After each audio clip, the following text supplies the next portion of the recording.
Traders के लिए कोई सलाह, क्या स्ट्रैटेजी लेकर के चलना चाहिए ट्रेडर्स को शॉर्ट टर्म के लिए?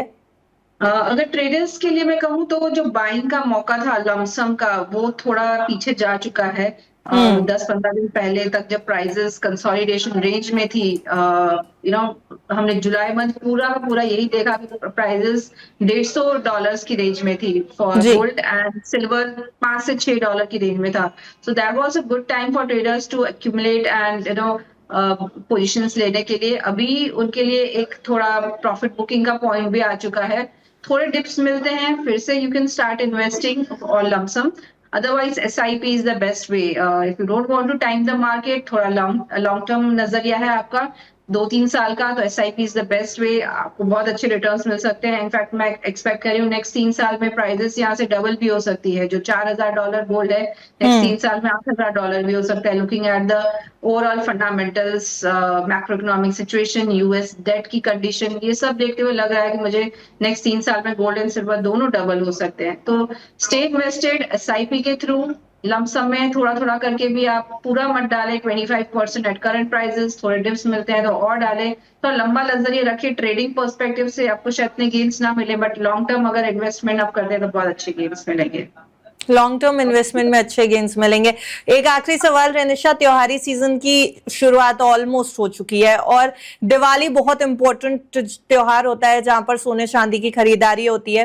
ज्यादा दिन बचे नहीं है ये त्योहार आने में भी, और अभी से अगर हम ट्रैक करना शुरू करें तो क्या कीमत देख रही हैं सोने चांदी के लिए? खरीदारी अभी कर लें दिवाली के लिए या फिर दिवाली तक का वेट करें सोना चांदी खरीदने के लिए? यस, हमारे इंडियंस के लिए दिवाली, धनतेरस एंड अक्षय तृतीया, ये दो बहुत ही इम्पोर्टेंट जी। होते हैं, फेस्टिवल्स होते हैं जहाँ पे लोग गोल्ड में बाइंग करते हैं। बट अगर आपको टोकन बाइंग करनी है ड्यूरिंग दोज डेज तो बहुत अच्छा रहता है कि आपने ऑस्पिशियस है इसलिए बाइंग किया।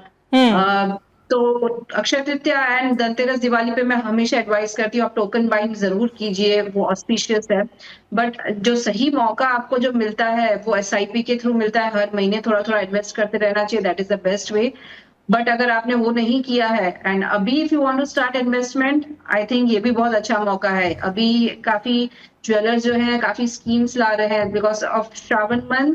दे come up with various schemes, क्योंकि फुटफॉल्स कम हो जाते हैं ड्यूरिंग दिस मंथ। तो हम्म। मेकिंग चार्जेस में आपको ऑलमोस्ट मोर देन 50% डिस्काउंट मिलेगा। कई जगहों पर आपको और ज्यादा दूसरी स्कीम्स भी देखने को मिलेगी टू अट्रैक्ट द कस्टमर्स। बहुत सारे ज्वेलर्स स्कीम ला रहे हैं। सो आई थिंक यस, ज्वेलरी खरीदनी है, फिजिकल बाइंग करनी है तो दिस इज द टाइम जहाँ पे आप कर सकते हैं। प्राइसेस अभी भी काफी नीचे है, 20% still minus from the all time high. So I think अभी भी काफी अच्छा मौका है एंड गोइंग फॉरवर्ड शायद दिवाली तक यहाँ से प्राइसेस आपको ज्यादा देखने को मिले। तो अभी I think it is a better time to invest rather than going for Diwali. Diwali में आप टोकन बाइंग कीजिए, बट इन्वेस्टमेंट के लिए करना है तो अभी कर सकते हैं। ओके, यानी कि कुल मिलाकर के जितनी भी बातचीत हमारी हुई है उससे यही कंक्लूजन यही निकल के आ रहा है कि सोने और चांदी में बाय करने के लिए समय सही है, लेकिन किस तरीके से खरीदारी करनी है वो समझ करके करिएगा। थोड़ा स्टैगर्ड बाइंग की सलाह रेनिशा की तरफ से है, एसआईपीस की सलाह है। लमसम बाइंग के अलावा अगर आप करना चाहते हैं तो एसआईपीस के लिए बेहतर मौका है, लेकिन फाइनेंशियल एडवाइजर की राय जरूर लीजिएगा, भले ही आप फिजिकल बाइंग करें या फिर आप इन्वेस्टमेंट पर्पज से सोना चांदी खरीदें। Thank you so much रेनिशा for joining us today.